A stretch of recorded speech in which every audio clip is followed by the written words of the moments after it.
안녕하세요. 에이스입니다. 윤석열과 김건희가 3박 5일의 나토 정상회의 참석 일정을 마치고 귀국을 했어요. 근데 대통령실과 여당 의원들을 비롯해서 이준석, 박지원처럼 윤석열에게 잘 보여야 하는 입장에 있는 인간들은 나토 정상회담에 대한 성과를 한껏 추켜 세웠지만 인터넷 기사 댓글이나 각종 커뮤니티의 반응을 보면 실망이다, 불안하다라는 부정적인 평가를 넘어서 국제적 망신이다, 국격이 추락했다 이런 평가들이 앞서는 것으로 보여요. 최근에 발표된 윤석열의 국정 지지율 계속 하락하고 있고 50% 과반이 무너진 것은 좀 됐고 부정평가가 긍정평가를 앞서는 조사도 나오고 있거든요. 이제 나토에서 돌아온 윤석열, 국내에서 앞으로 어떤 행보를 보일지 아주 높은 확률로 이런 행보를 보일 가능성이 큽니다. 첫 번째, 갑자기 국민을 위하는 척한다.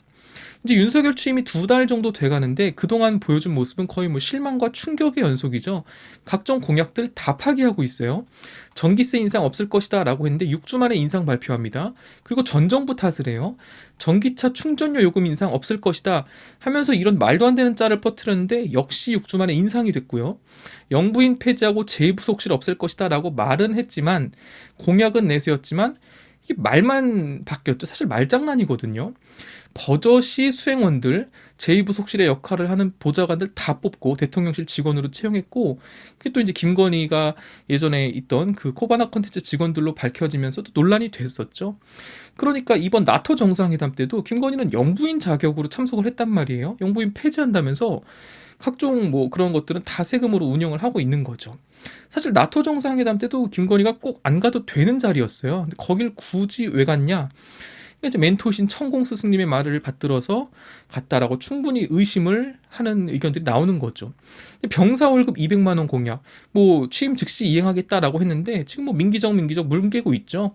애매한 답변을 하면서 미루고 있고 이 공약 때문에 최근에 사건 사고도 하나 있었죠. 여가부 폐지 공약, 말도 많고 탈도 많았던 이 공약 그렇게 떠들어대고 갈라치기 하더니 계속 부처가 존재해요.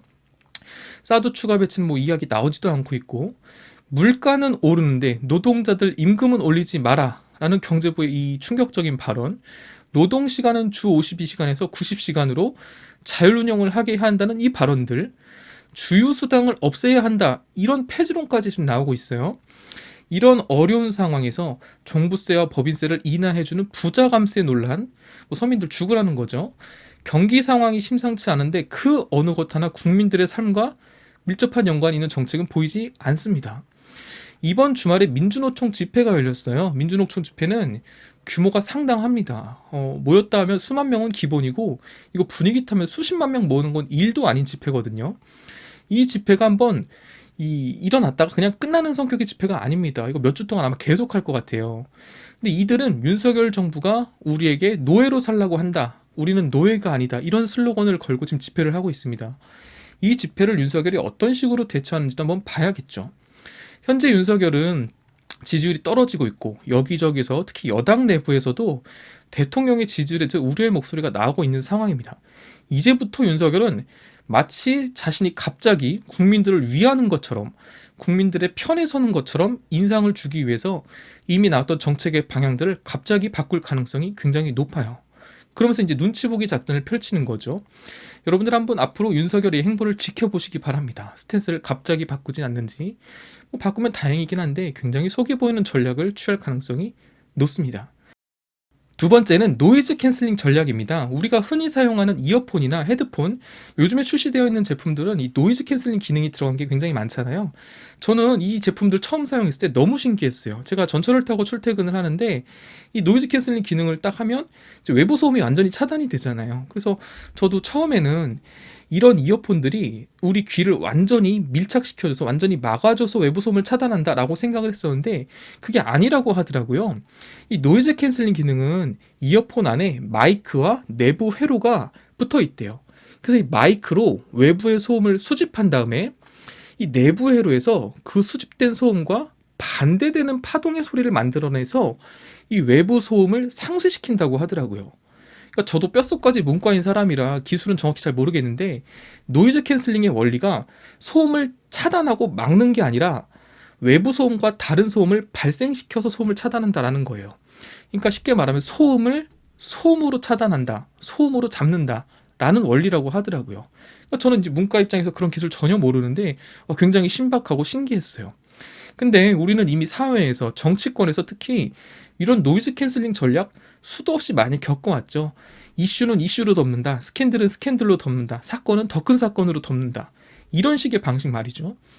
저는 아주 높은 확률로 나토에서 돌아온 이 윤석열이 지지율 반등 혹은 국민 여론의 반전을 꾀하기 위해서 이 노이즈 캔슬링 전략을 사용할 것이라고 봅니다. 윤석열은 본인의 실력과 능력으로 지지율을 반등할 수 없다는 걸 본인이 가장 잘 알 거예요. 그리고 무엇보다 아주 작은 표 차이로 당선이 되었기 때문에 윤석열이 정말 엄청나게 잘하지 않고서야 지지율이 급격하게 반등하기 힘들거든요. 근데 윤석열이 과연 엄청나게 잘할까요? 지난 2달 동안 봐서 알잖아요. 기대가 안 되죠. 그럼 이제 윤석열은 어떤 전략을 쓰게 될 거냐? 지지층의 결집입니다. 지지층을 결집하는 가장 좋은 방법은 뭐가 있냐? 그렇죠. 다시 국민 분열 작전 펼칠 겁니다. 국민 갈라치기 할 거예요. 예상되는 시나리오는 2개예요. 첫 번째 북풍몰이, 두 번째 보복수사입니다. 이미 윤석열은 어느 정도 밑밥은 다 깔아놨어요. 검사들 다 심어놨죠. 서해 피살 사건 재조사한다라고 하죠. 사건이 발생했던 2020년 당시 문재인 정부에서는 이 자진 월북으로 공무원의 자진 월북으로 판단된다라고 발표를 했어요. 윤석열 정부에서는 자진 월북을 입증할 수 없다라고 지난 6월에 발표를 했죠. 근데 문제는 뭐냐 하면 월북이 아니라면 월북이 아닌 증거를 대야 되는데 추가로 더 발견된 것이 없다라는 겁니다. 2년 전과 지금 달라진 사실은 하나도 없는데 사건에 대한 해석만 바뀐 거거든요. 이 과정에서 민주당 TF는 윤석열 정부의 안보실이 이 사건에 개입한 정황을 포착했다라고 지난주에 발표를 했었죠. 그러니까 윤석열 정부와 여당은 전 정권이 문재인 정부가 국민을 구하지 않았다, 내버려뒀다, 방치했다 이런 프레임으로 이제 몰아가려고 할 거라는 거죠. 지금까지는 시작에 불과할 겁니다. 더 강하게 몰아붙여서 어떻게든 수사 라인을 문재인 대통령까지 치고 올라가려고 할 거예요. 진흙탕 싸움으로 몰아갈 겁니다. 그리고 한 가지 더, 윤석열 정부는 문재인 정부가 남북 정상회담을 열었던 성사 과정에 대해서도 감찰을 진행할 것이다 라는 보도가 나오기 시작했어요. 정신 나간 것들이죠.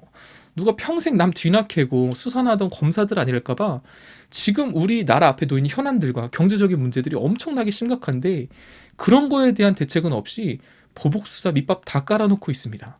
다시 말씀드리지만 지금까지는 시작에 불과할 겁니다. 더 높은 강도로 서해 공무원 피격 사건으로 북풍몰이 할 거고 남북 정상회담 과정을 들추어서 말도 안 되는 프레임과 꼬투리 잡기식 시사, 우리가 북한에 다 퍼줬다, 굴욕적이다, 북풍이다 이런 식으로 수사 과정을 언론에 슬쩍 흘리는 방법으로 여론 심판을 하려고 할 겁니다. 그리고 여론몰이에서 또 국민들 분열하게 만들고 분명히 이제 또 여기저기 압수수색이 막 들어갈 거예요. 문재인 정부가 어땠다더라 이런 식의 뉴스들이 보수 언론들을 통해서 흘러나올 겁니다. 그 과정에서 각종 악의적이고 자극적인 뉴스를 내보이면서 전 정권 깎아내리기에 들어갈 거예요.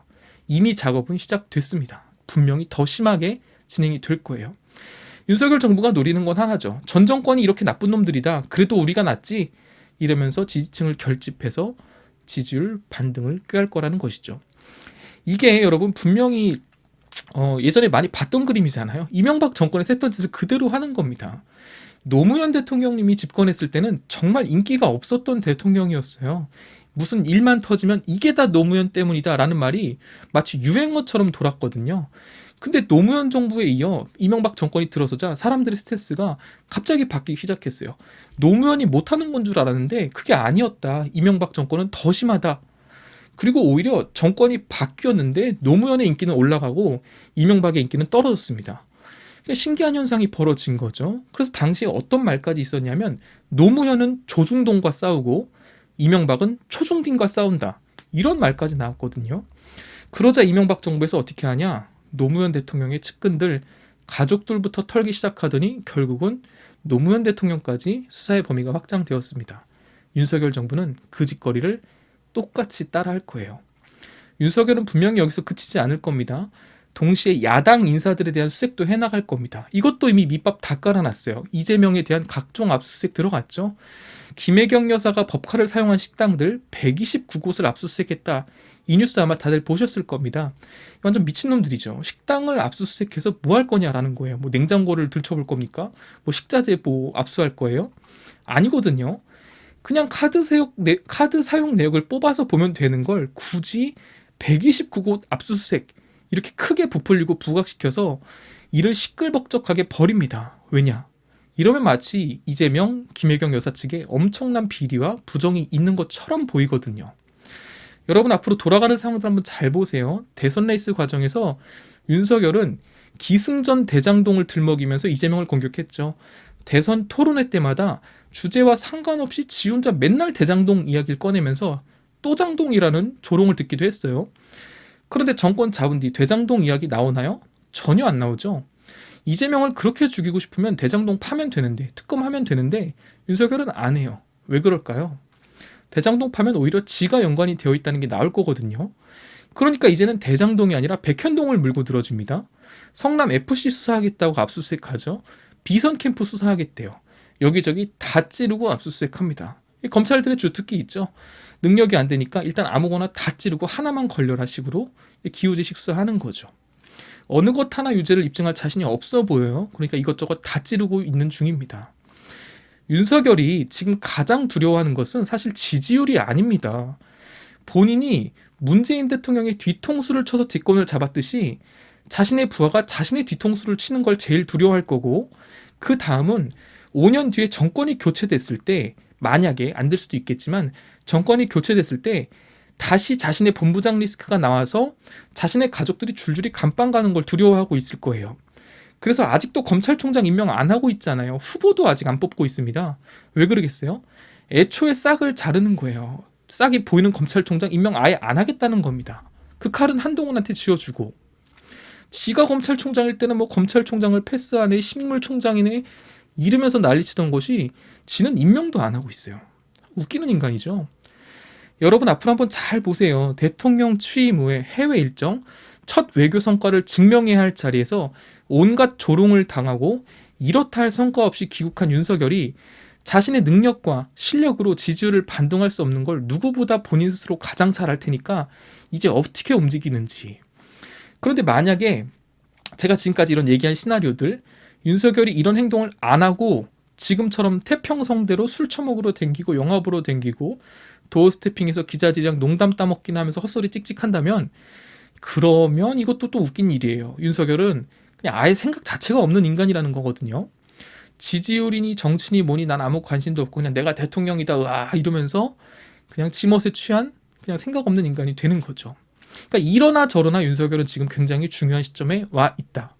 아주 높은 확률로 경제 상황이 엄중한 지금 시국에서 나라를 더 혼란스럽게 하고 지지층 결집을 위해 국민 분열, 국민 갈라치기, 혐오 조장을 일으킬 가능성이 크다. 그 앞에는 가장 최전방에 깔아놓은 검사들이 움직이겠죠. 깨어있는 시민 여러분들, 윤석열이 어떻게 움직이는지, 이에 맞춰서 쓰레기 언론들 어떻게 보도하는지 잘 지켜보시면서 제2의 논두렁시계 같은 일이 일어나지 않도록 잘 감시를 해야 될 때입니다. 이상 에이스였습니다.